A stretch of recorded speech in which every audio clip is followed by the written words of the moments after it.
العلا فتراه طيرا بالعزيمة جاء. نحمده ونصلي على رسوله الكريم.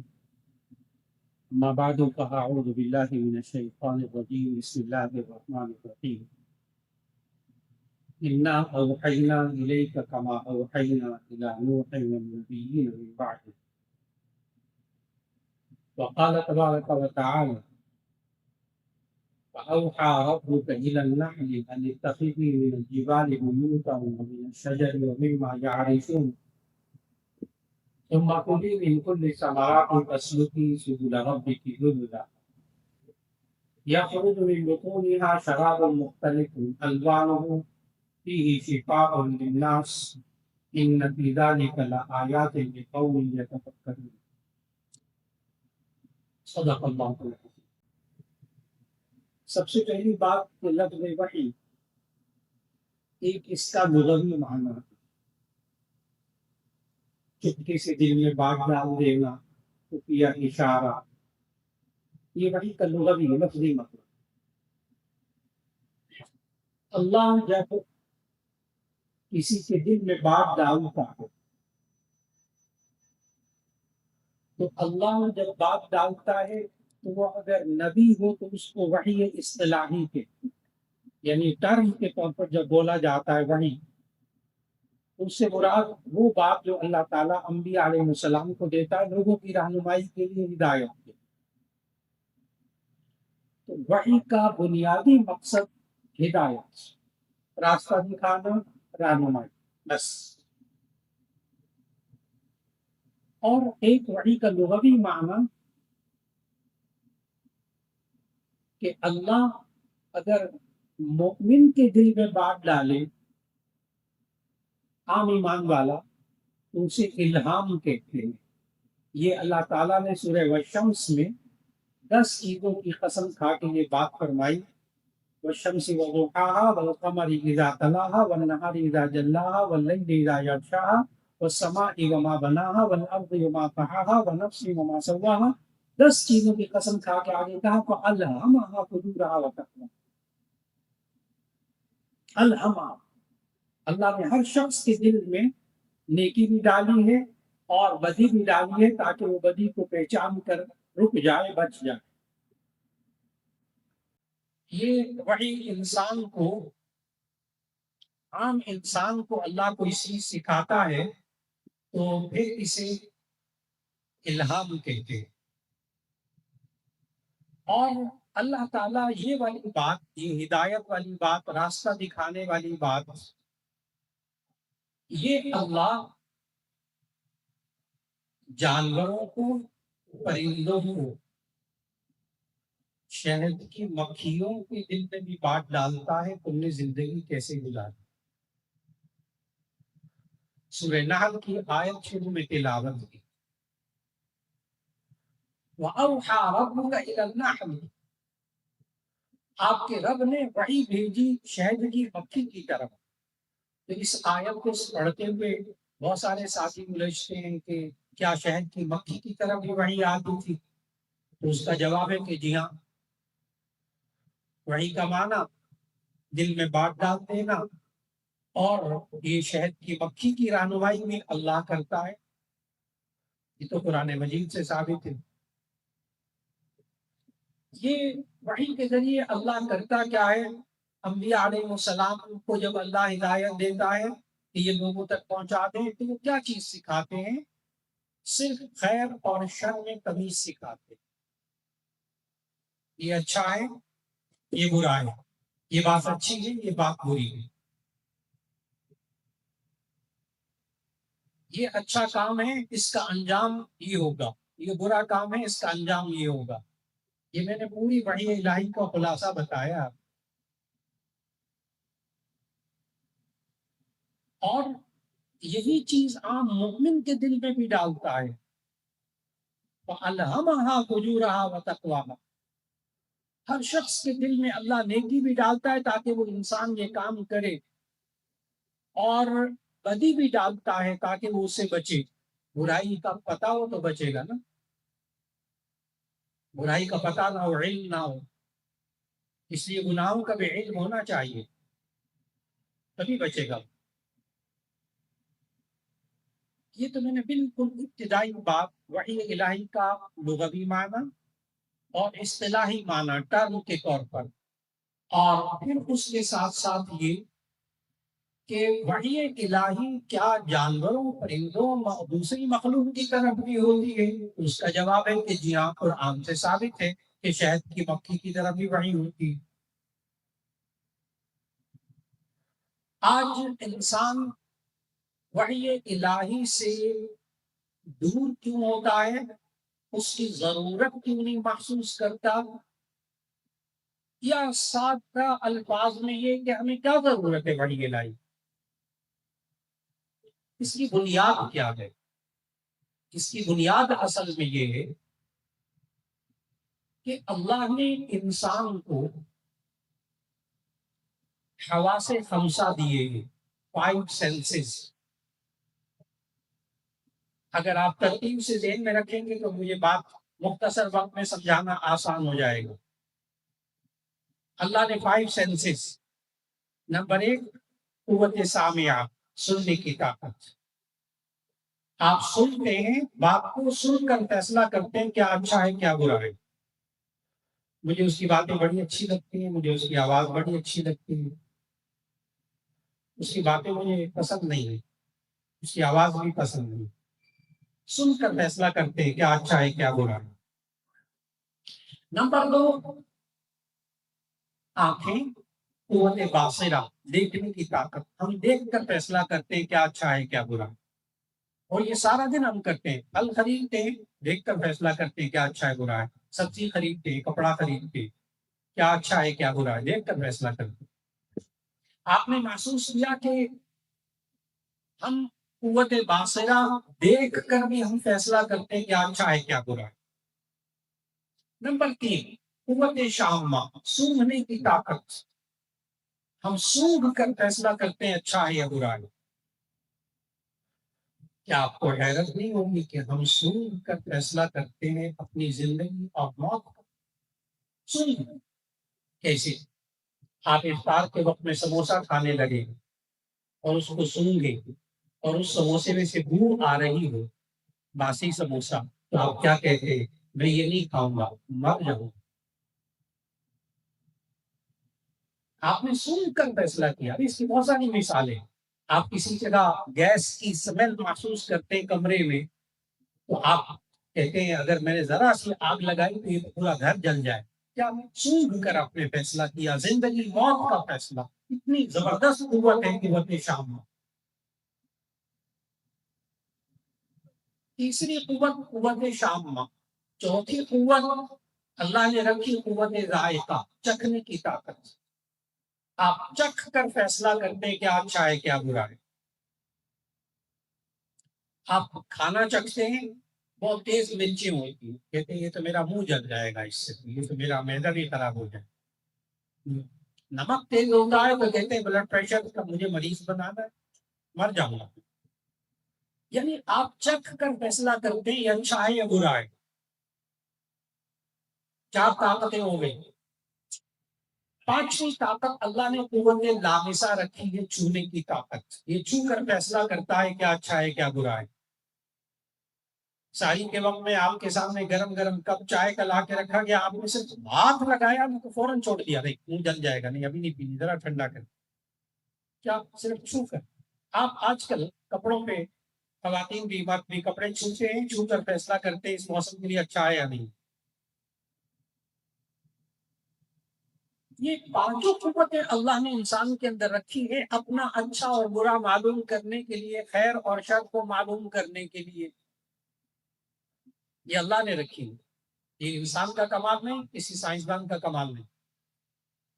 سننے کی طاقت، یہ 5 اسی طرح یاد رہیں گے جس ترتیب سے آپ وہ یاد رکھیں گے۔ نمبر 1 سننے کی طاقت، دیکھنے کی طاقت، سونگھنے کی طاقت، چکھنے کی طاقت، چھونے کی طاقت۔ یہ 5 طاقتیں اللہ نے رکھی انسان۔ اچھا یہ تو ہے محسوس چیزوں کے لیے، جن کو آپ دیکھ سکتے ہیں، سن سکتے ہیں، چکھ سکتے ہیں۔ چھو سکتے ہیں. بعض چیزیں ایسی ہیں جو ان 5 سینسز کے دائرے میں سرکل میں نہیں آتی. نہ آپ اس کو سن کر محسوس کر سکتے ہیں، نہ دیکھ کر، نہ چکھ کر، نہ چھو کر. اس کے لیے اللہ نے ایک چھٹی طاقت رکھی اور وہ ہے قوت عقلیہ، دماغ کی طاقت، ذہن کی طاقت. آپ قوت عقلیہ استعمال کرتے ہیں بہت زیادہ تو آپ کو خیر و شر معلوم کرتے ہیں. جیسے آپ کہیں جا رہے ہیں، سامنے 2 راستے آ گئے تو آپ ایک دم رک جاتے ہیں اور کہتے ہیں میں ادھر جاؤں کہ ادھر جاؤں، کون سا راستہ درست ہے، کون سا راستہ غلط ہے، کون سا راستہ میرے لیے اچھا ہے، کون سا راستہ برا ہے. آپ اپنے لیے خود فیصلہ کرتے ہیں. آپ نے اندازہ لگایا یہ انسان بسا اوقات اپنی عقل سے فیصلہ کرتا ہے یہ اچھا یا برا ہے. زندگی بھری پڑی ہے مثالوں سے. آپ سوچ کر فیصلہ کرتے ہیں، اپنی عقل استعمال کرتے ہیں، اپنا ذہن استعمال کرتے ہیں یہ اچھا ہے یا برا ہے. 6 طاقتیں ہو گئی اور یہ چھٹی طاقت بھی اللہ نے انسان کے اندر رکھی. اب ایک سوال ہے کہ جب خیر اور شر کو چاہنے کی طاقتیں، یہ 6 طاقتیں اللہ نے انسان کے اندر خود رکھی ہیں، تو وحی الہی سے اللہ کون سی خیر اور کون سا شر سمجھاتا ہے؟ کیا یہ 6 طاقتیں کافی نہیں؟ چنانچہ آج کا نوجوان بس اوقات یہی کہتا ہے تعلیم حاصل کرنے کے بعد، آرٹیفیشل انٹیلیجنس کا ماہر ہونے کے بعد، آئی ٹی کا ماہر ہونے کے بعد، دوسرے علوم پڑھنے کے بعد کہ میں اپنا اچھا برا خود معلوم کر سکتا. مجھے زیادہ آیتیں حدیثیں نہ سنا. وہ کس پر انحصار کرتا ہے؟ ان 6 طاقتوں. اب سوال ابھی باقی ہے کہ جب یہ اللہ نے ہر انسان کے اندر 5 حواس اور ایک قوت عقلیہ انسان کے اندر رکھی ہے اپنا خیر اور شر معلوم کرنے کے لیے، تو پھر وحی الہی کے ذریعے اللہ کون سا خیر اور کون سا شر سمجھاتا ہے؟ اس کا جواب نمبر 1، انسان اپنے حواس 5 5 سینسز اور قوت عقلیہ سے کبھی کبھی فیصلہ کرتا ہے، وہ فیصلہ غلط ہوتا ہے اور وہ صرف وحی الہی اس کو بتاتی ہے کہ یہ غلط ہے، اور کوئی ذریعہ نہیں آپ مجھے بتا سکتے کہ کون بتائے. جیسے انسان سن کر فیصلہ کرتا ہے، بڑی اچھی بات ہے. محفل میں بیٹھتا ہے، دوسرے کی برائیاں ہو رہی ہو، غیبت ہو رہی ہو تو بڑا مزہ آتا ہے. کوئی سوچا ہی نہیں، مزہ بڑا آتا ہے غیبت سننے میں، دوسرے کی برائی سننے میں مزہ آتا ہے. جب آپس میں محبت نہیں ہوتی، جب آپس میں نفرت ہوتی ہے تب مزہ آتا ہے. ماں کو اپنے بیٹے کی برائی سن کر کبھی مزہ نہیں آیا کیونکہ وہاں محبت موجود ہے. جو گہرے دوست ہوتے ہیں دو، ان کو دوسرے کی کسی سے اپنے دوست کی برائی سن کر کبھی مزہ نہیں آیا، اس کا منہ بن جاتا ہے، وہ ناپسند کرتا ہے. تو انسان غیبت سنتا ہے اور اس کو مزہ آتا ہے، سننے کی چیز ہے، خوب اور سے سنو غیبت، بولو. لیکن وحی الہی کیا کہتی ہے؟ سورہ حجرات، لا یغتب بعضکم بعضا ایحب احدکم ان یاکل لحم اخیہ میتا. تم ایک دوسرے کی غیبت مت کیا کرو، کیا تم پسند کرتے ہو اپنے مردہ بھائی کا گوشت کھانا؟ کانوں نے ایک فیصلہ کیا، وحی الہی نے بتایا غلط فیصلہ ہے. جس چیز میں آپ کو مزہ آ رہا ہے وہ حقیقت میں آپ کے لیے درست نہیں ہے، وہ آپ کے لیے درست نہیں ہے. آپ بسا اوقات ایک چیز دیکھتے ہیں، مزہ آتا ہے، بار بار دیکھو، دیکھنے کی چیز ہے، لیکن اللہ قرآن میں کیا کہتا ہے؟ قل للمؤمنین یغضوا من ابصارہم وقل للمؤمنات یغضضن من ابصارہن. آپ ایمان والوں سے کہہ دیں مردوں سے اپنی نگاہوں کو جھکائے رکھیں، عورتوں سے کہہ دیں کہ اپنی نگاہوں کو جھکائے رکھیں. وہاں آنکھوں کی حفاظت یعنی آنکھیں دیکھ کر کہہ رہی دیکھو بڑے مزے کی چیز ہے، بڑا مزہ آ رہا ہے، اور وحی الہی کہہ رہی ہے غلط ہو رہا۔ اور میں پھر کہوں گا کہ آپ کو کوئی ذریعہ ایسا نہیں اور ملے گا جو وحی الہی کے علاوہ بتائے کہ یہ غلط ہے۔ ہوا سے خمسہ سے آپ فیصلہ کر رہے ہیں اور یہ فیصلہ غلط ہے۔ بہت ساری مثالیں، لیکن میں چند ایک باتیں کر کے بات کو سمیٹنے لگا۔ قوت عقلیہ کی ایک مثال دوں گا۔ اللہ نے قرآن میں وہ مثال دی، الذین یأکلون الربا، سود کی والی آیا، الذین یأکلون الربا لا یقومون الا کما یقوم الذی یتخبطہ الشیطان من المس ذلک بأنہم قالوا انما البیع مثل الربا، کہ یہ لوگ کہتے ہیں بیع بھی تو ربا کی طرح ہے۔ اب دیکھو عقل استعمال کی،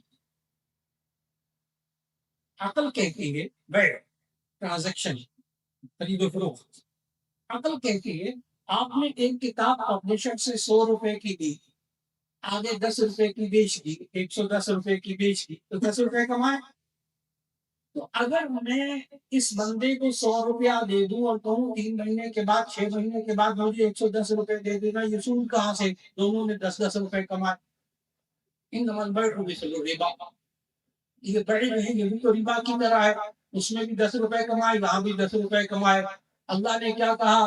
حد اللہ البیع وحرم الربا، اپنی عقل کو ایک طرف رکھ دو، بیع حلال ہے، ربا حرام ہے۔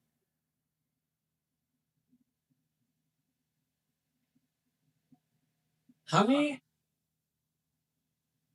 آج وحی الہی کی ضرورت کیا ہے کہ وحی الہی ہمیں اپنے مبدأ، اپنی زندگی کا آغاز، کائنات کا آغاز، جو اللہ نے وحی الہی کے ذریعے سمجھایا، آج تک وحی الہی سائنس ابھی تک وہاں تک نہیں پہنچ سکی۔ میں تھوڑا سا ذکر کرتا چلوں تاکہ آپ صرف ایک عالم کی بات سن رہے ہیں، لیکن میں 18 سال فاطمہ جنہ میڈیکل یونیورسٹی میں فسٹ آف MBBS کو پڑھاتا رہا ہوں، 8 سال یونیورسٹی آف لاہور میں BDS کو پڑھاتا رہا۔ اس لیے جب سائنس کی بات کروں تو میں سائنس کا مخالف نہیں ہوں، سائنس کا ایک طالب علم ہوں۔ میری گریجویشن پنجاب یونیورسٹی سے سائیکالوجی ہوئی، اس لیے سائنس کا مخالف نہیں جب میں بول رہا ہوں، میں طالب علم ہوں ایک چھوٹا سا سائنس۔ زندگی زندگی سے پیدا ہوتی ہے یا زندگی بے جان سے، موت سے پیدا ہوتی ہے؟ زندگی زندہ چیز سے پیدا ہوئی یا زندگی بے جان سے پیدا ہوئی؟ آپ میں سے ہر ایک جانتا ہے، میٹرک میں بھی پڑھ کر آئے، بایوجینیسس اے بایوجینیسس۔ آج تک سائنسدان فیصلہ نہیں کر سکے ابھی تک کہ ان میں سے درست کیا ہے، زندگی حقیقت میں زندگی سے پیدا ہوئی یا زندگی بے جان سے پیدا ہوئی۔ آج تک بایوجینیسس کے بایوجینیسس میں سے کسی کا فیصلہ ابھی تک نہیں ہو سکا۔ سائنسدان 2 چیزوں میں ابھی تک اختلاف رکھتے ہیں۔ سائنس کے ہوتے ہوئے وحی الہی کی کیا ضرورت ہے؟ اس طرف توجہ رکھیے گا۔ سائنسدان ابھی 2 چیزوں میں الجھے ہوئے ہیں، زندگی زندگی سے پیدا ہوئی یا زندگی بے جان سے پیدا ہوئی۔ اور اللہ پتہ کیا بتا رہا وحی الہی کے ذریعے ہمیں؟ یہ اللہ 4 طریقوں سے آج بھی پیدا کر کے دکھا رہا ہے، اور 5واں طریقہ ممکن نہیں ہے۔ ان اللہ خالق الحب والنوى یخرج الحی من المیت ویخرج المیت من الحی۔ اللہ کیا سمجھا رہا؟ دیکھو میں تمہارے سامنے، اللہ یہ نہیں کہہ رہا میں نے ایسا ایسا پیدا کیا، اللہ کہتا میں ابھی بھی پیدا کر کے دکھا رہا ہوں۔ 4 طریقے پیدائش کے اللہ نے قرآن میں ذکر کیے۔ زندہ سے زندہ، جیسے انسان زندہ، اس سے پیدا ہونے والا انسان زندہ۔ مردے سے مردہ یعنی بے جان سے بے جان، اللہ آج بھی پیدا کر رہا۔ ان اللہ خالق الحب والنوى، یہی وہ اللہ ہے جو دانے گٹھلی کو پھاڑتا ہے۔ مثل الذین ينفقون اموالهم في سبيل الله كمثل حبة انبتت 7 سنابل في كل سنبلة 100 حبة، کہ اللہ تمہیں دکھا رہا ہے کہ تم ایک دانہ زمین میں بیچتے ہو، اس سے اللہ ایک پودا اگاتا ہے، اس ایک پودے کے اندر 7 بالیاں ہوتی ہیں، 7 سنابل فی کل سنبلۃ مئۃ حبہ، اس ہر بالی کے اندر 100 دانے ہوتے ہیں، ایک دانے سے اللہ 100 دانے پیدا کر کے دکھا رہا، بے جان سے بے جان پیدا کر کے اللہ دکھا رہا۔ آج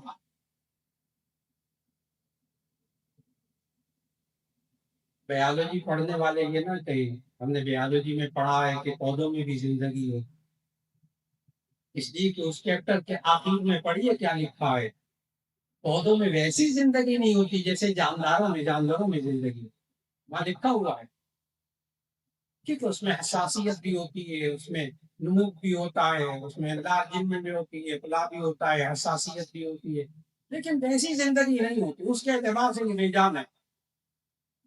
تو گٹھلی بے جان، اس سے پیدا ہونے والا پودا بے جان، تو اللہ مردے سے مردہ بھی پیدا کر کے دکھا رہا، 2 طریقے۔ تیسرا طریقہ اللہ کہہ رہا یخرج الحی من المیت و یخرج المیت من الحی، یہ اللہ زندہ سے مردے کو پیدا کر رہا، مردے کو زندہ سے پیدا کر رہا۔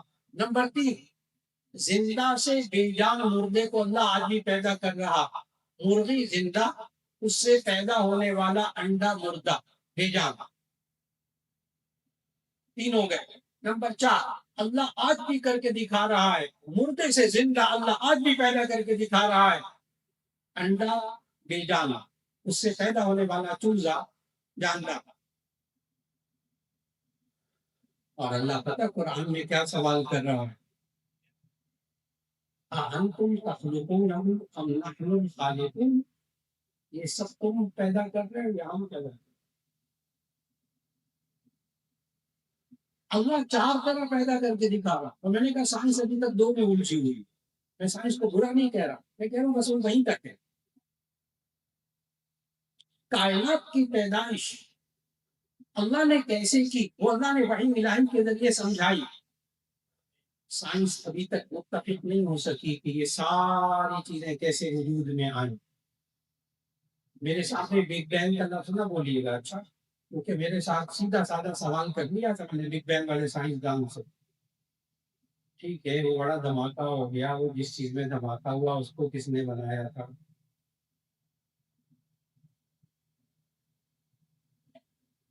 زندگی کا آغاز ہمیں وحی الہی سے معلوم ہوتا ہے۔ اب حدیث خواتین و حضرات، وحی الہی سے کائنات کا آغاز، زندگی کا آغاز وحی الہی سے معلوم ہوتا ہے، اور ساری زندگی کے بارے میں رہنمائی یہ وحی الہی سے معلوم ہوتی ہے۔ 2، نمبر 3، معاد، انسان کی آخرت صرف اور صرف وحی الہی سے معلوم ہے۔ مرنے کے بعد کیا ہوگا؟ سائنس خاموش، ناراض نہ ہوئیے گا، ابھی تک سائنس موت کی ڈیفینیشن فائنل نہیں کر سکی، اطلاع عرض ہے، اور زندگی کی ڈیفینیشن ابھی تک سائنس فائنل نہیں کر سکی کہ زندگی کس کو کہتے ہیں، کیونکہ اب تو جینیٹکس نے آ کر ساری زندگی کے سارے فارمولے چینج کر دی، اور مرنے کے بعد کیا ہوگا وہ تو بڑی بات ہے، مرنے کے بعد کیا ہوگا، یہ مرنا کسے کہتے ہیں، موت کسے کہتے ہیں، سائنس آج تک متفق نہیں ہو سکی۔ آج سے چند سال پہلے تک سائنس کہتی تھی ہارٹ اٹیک ہو گیا تو مر گیا، یعنی حرکت قلب بند ہو گئی، اس کو موت کہتے ہیں۔ آپ بہت اچھی طرح یاد رکھ لیجیے گا، اب یہ نظریہ چینج ہو چکا ہے، اب برین ڈیتھ کی بات ہوتی، اسی لیے وینٹیلیٹر لگا دیتے ہیں۔ موت کا وقت اب ہارٹ اٹیک سے نہیں شروع ہوتا، موت کا وقت اب برین ڈیتھ سے شروع ہوتا، اور اب چند سالوں کے بعد بہت اچھی طرح ذہن میں رکھیے گا کہ موت کی ایک اور ڈیفینیشن آنے والی ہے۔ یہ حضرات کو ابھی موت تک بھی ڈیفینیشن نہیں کر سکے نا، انسان اس کی حقیقت تک نہیں پہنچ سکا، اور اللہ نے بتایا قرآن میں، وحی الہی سے معلوم ہوا کہ زندگی کیا ہوتی ہے جاندار کے اندر، کہ جب اللہ اس جسم کے اندر روح ڈالتا ہے تو اسے زندگی کہتے ہیں، اور جب اس روح کو اس جسم سے جدا کرتا ہے تو اسے موت کہتے ہیں۔ یہ نہ کوئی صاحب کہا کرے کہ سائنس جو ہے نا وہ روح کو تو مانتی نہیں ہے، یہ ناکام ہے۔ کسی سائنس کی کتاب میں مجھے آپ نہیں دکھا سکتے، کسی سائنسدان کا مجھے قول نہیں دکھا سکتے کہ روح کوئی چیز نہیں ہے، ایسے آپ کا غلط ہوتے، یہ سائنسدان کا کام نہیں ہے۔ سائنس کی آپ ڈیفینیشن پڑھیے، اس میں چند پوائنٹس ہیں، سائنس کی تعریف کو چند لائنوں والی نہیں ہے، چند ایک پوائنٹس ہیں کہ سائنس کسے کہتے ہیں۔ انسانی تجربے اور مشاہدے کو سائنس کہتے ہیں۔ جو تجربے اور مشاہدے میں نہیں آتی وہ سائنس نہیں ہوتی۔ آپ کو کوئی سائنسدان نہیں ملے گا جو یہ لکھ دے کہ میں نے آج تک جو قانون دریافت کیا ہے یہ اٹل ہے، ناقابل تبدیل ہے۔ آپ پڑھتے ہیں کہ سائنس کے اندر کوئی چیز اٹل نہیں ہے، کیوں؟ اس لیے کہ سائنس یوں کہتی ہے کہ اگر وہ اٹل ہو گئی، ناقابل تبدیل ہو گئی تو وہ یونیورسل ٹروتھ ہوگا، وہ سائنس نہیں ہے۔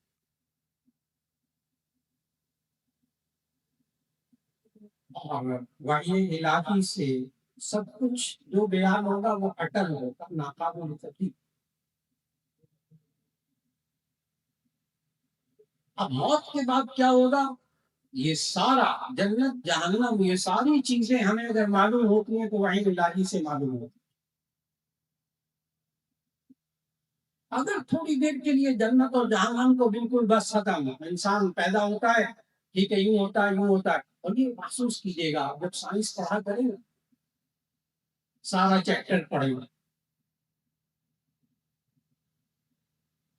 کئی چیپٹر پڑھ لی سائنس، تو پتا اس میں کیا ہوتا ہے؟ اس میں یہ ہوتا ہے یوں کرے تو یوں ہوتا ہے، یوں ہو جائے تو یوں ہو جاتا ہے، یوں ہو جائے تو یوں ہو جاتا ہے، اس طرح ہوتا تو پھر اس طرح ہو جاتا ہے، یہ ہے سائنس۔ آپ سارا چیپٹر پڑھنے کے بعد وہ چیپٹر بھی سائنس کا اٹھا کے دعویٰ ہے میرا کہ کسی سائنس کے چیپٹر کو اٹھا کر پڑھ لے، اور پڑھنے کے بعد پتہ کیا کہہ دے ایک دفعہ، یہ سب کرنے والا اللہ،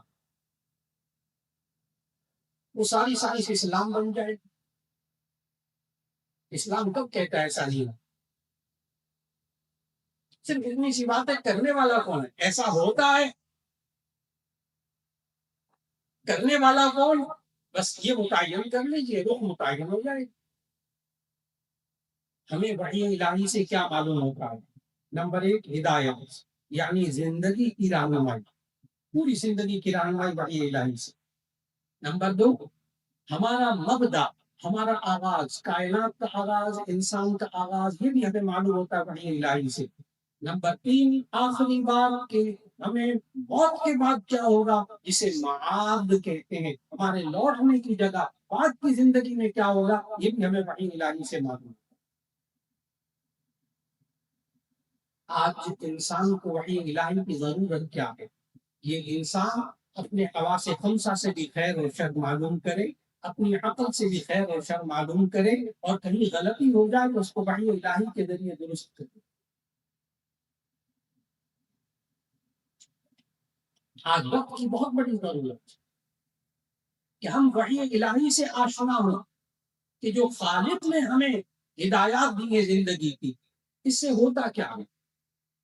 اگر ہم اس سے ہٹ کر زندگی گزاریں تو آخری بات کے بعد پھر اجازت چاہوں گا۔ شروع میں آیت پڑھی تھی سورہ نحل کی، اور میں نے شروع میں ایک بات کہی کہ اللہ نے شہد کی مکھی کی طرح بھی وحی دی۔ آیت پڑھوں گا، ترجمہ کروں گا، اور پھر ایک بات کہہ کر اجازت چاہوں گا۔ اللہ نے کہا وَأَوْحَىٰ رَبُّكَ إِلَى النَّحْلِ، کہ اللہ نے، آپ کے رب نے وحی بھیجی شہد کی مکھی کی طرف، کیا؟ ان اتخذی من الجبال بیوتا، کہ تو گھر بنا پہاڑوں کے اندر، اونچی جگہ پہ۔ ان اتخذی من الجبال بیوتا، پہاڑوں میں گھر بنا،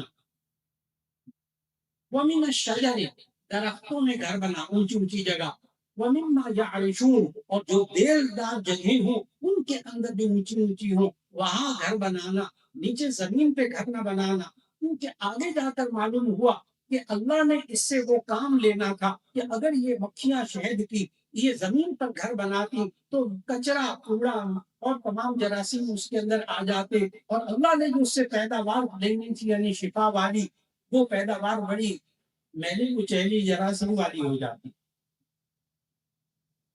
کیا آپ کو حیرت نہیں ہوگی کہ دنیا بھر کی تمام شہد کی مکھیاں سب کی سب اونچی جگہ پر چھتے بناتی ہیں. کتنا اللہ کا کہنا مانو. اور آپ کو حیرت ہوگی کہ دنیا بھر کی ہر شہد کی مکھی جو اپنا گھر بناتی ہے وہ مسدس ہوتی ہے. 6 کونوں والا گھر. 6 کونوں والا گھر. آپ جیومیٹری پڑھتے ہیں, جیومیٹری میں پڑھتے ہیں کہ مختلف شکلیں ہوتی ہیں, چوکور, لمبی, 5 کونوں والی, 6 کونوں والی, 8 کونوں والی, تریکون, مثلث, 3 کونوں والی. لیکن ایک عجیب بات ہے کہ صرف ایک مسدس شکل ہے. 6 کونوں والی شکل ایک ایسی شکل ہے کہ اس کو آپ جوڑتے چلے جائیں, جوڑتے چلے جائیں تو درمیان میں ذرا برابر وقفہ نہیں آتا. باقی کسی کے اندر یہ ایسا نہیں ہوتا. دنیا بھر کی ہر شہر کی مکھی 6 کونوں والا گھر ہی بناتی. علی تخیل من الجبال بیوتا ومن الشجر ومما يعرشون. آگے ذرا غور سے سنے. دوسری ہدایت اللہ نے وحی کے ذریعے شہد کی مکھی کو دی. ثم کلی من کل الثمرات. پھر تو کھا پھلوں میں سے, رس چوس پھولوں میں سے. شہد کی مکھی کبھی کسی زہریلی جگہ پر نہیں بیٹھتی, زہریلا رس نہیں چوستی. اور اللہ نے اس کے ایسی سوئی بنائی ہے رس چوسنے والی کہ جو آپ کو آنکھوں سے نظر نہیں آتی. آپ کو مائکرو سے دیکھنا پڑے گا کہ وہ کیسے, کتنی باریک سی سوئی ہے کہ جسے وہ پھول کو کچھ نہیں ہوتا لیکن اندر سے وہ رس چوس لیتی ہے. اور یہ اللہ ہی نے سب کچھ اس کو سکھایا کہ یہ مکھی, شہد کی مکھی, اللہ نے اس کو کہا تم نے گند نہیں کھانا, تم نے گندی چیز, ناپاک چیز, زہریلی چیز نہیں چوسنی. کتنا اللہ کا کہنا مانا. اس نے پاکیزہ چیز, دیکھیں اونچی جگہ گھر بنایا, پاکیزہ جگہ گھر بنایا, اپنی رہائش کو پاکیزہ بنایا, اپنی کھانے کی چیزوں کو پاکیزہ بنایا. پھر کیا کہا اللہ نے آگے, تیسری ہدایت دی, فَاسْلُكِي سُبُلَ رَبِّكِ ذُلُلًا. بس تو چل اپنے رب کے بتائے ہوئے راستوں پر جو ہموار رہے. 1000 چھکے لگے ہو نا جنگل میں, 1000 چھکے لگے ہو, مکھیاں شہد کے لیے چوسنے کے لیے پھولوں تک جائیں, واپس اپنے شہد کی چھتے پر آتی ہے, کہیں اور ہو جاتی. کوئی شہد کی مکھی کبھی دوسرے چھتے پر کبھی نہیں جاتی. فصلوں کی سنو اپنے رب کے بتائے ہوئے راستوں پہ چل. یعنی اس کا اٹھنا بیٹھنا چلنا پھرنا, اس کی زندگی کا وہ بھی اللہ کے حکم کے مطابق. اور کیجیے گا خواتین حضرات, جب اس شہد کی مکھی نے وحی الہی کے مطابق اپنی رہائش اسی کی اونچی جگہوں پر رکھی, اور اس نے وحی الہی کے مطابق پاکیزہ چیزیں کھائیں, اور اس نے وحی الہی کے مطابق اپنا چال چلن رکھا, اللہ نے کیا کیا پھر اس کے ساتھ. آگے آیت کا حصہ پڑھیے گا. یخرج من بطونها شراب مختلف الوان فیہ شفاء للناس. پھر اللہ نے اس کے پیٹوں سے وہ مواد نکالا جس میں اللہ نے شفا رکھی تھی, یعنی شہد, مختلف کلر, مختلف الوان. شہد نکالا, فیہ شفاء للناس, اس میں لوگوں کے لیے شفا ہے. معلوم ہوا جب انسان تو کیا ایک مکھی بھی جب اللہ کی وحی کے مطابق زندگی گزارتی ہے, اللہ اس کو بھی معاشرے کے لیے مفید بنا دیتا ہے. اور جب انسان اللہ کے حکم کے مطابق زندگی گزارتا ہے, وہ اپنے گھر کے لیے بھی مفید ہوتا ہے, اپنے معاشرے کے لیے بھی مفید ہوتا ہے, اپنے ملک کے لیے بھی مفید ہوتا ہے, پوری انسانیت کے لیے مفید ہوتا ہے. اور جب انسان رب کے راستے سے ہٹ کر, وحی الہی سے ہٹ کر زندگی گزارتا ہے, اس سے شفا نصیب نہیں ہوتی, اس سے بیماریاں فساد پیدا ہوتی. اللہ رب العزت ہم سب کو وحی الہی کے مطابق زندگی گزارنے کی توفیق عطا فرمائے. اپنے تمام حواس, اپنی عقل وحی الہی کے تابع کرتے, اپنی خواہشات کو پورا کرنا کوئی بری بات نہیں ہے, اپنی چاہتوں کو پورا کرنا کوئی بری بات نہیں ہے. نبی صلی اللہ علیہ وسلم نے بس اتنی سی بات بتائی ہے, لا یؤمن احدکم حتی یکون ہواہ تبعا لما جئت بہ. تم میں سے کسی شخص کا ایمان کامل نہیں ہوگا یہاں تک کہ وہ اپنی خواہشات اس دین کے تابع کر دے جو میں لے کر آیا. خواہش کو پورا کیجیے, کھائیے پیجیے کمائیے، لیکن بس ہر چیز میں یہ دیکھنا ہے کیا یہ وحی الہی کے مطابق ہے، اسی کون سی بات۔ اللہ رب العزت ہمیں پوری زندگی وحی الہی کے مطابق گزارنے کی توفیق عطا فرمائے۔ وآخر دعوانا الحمد للہ رب العالمین۔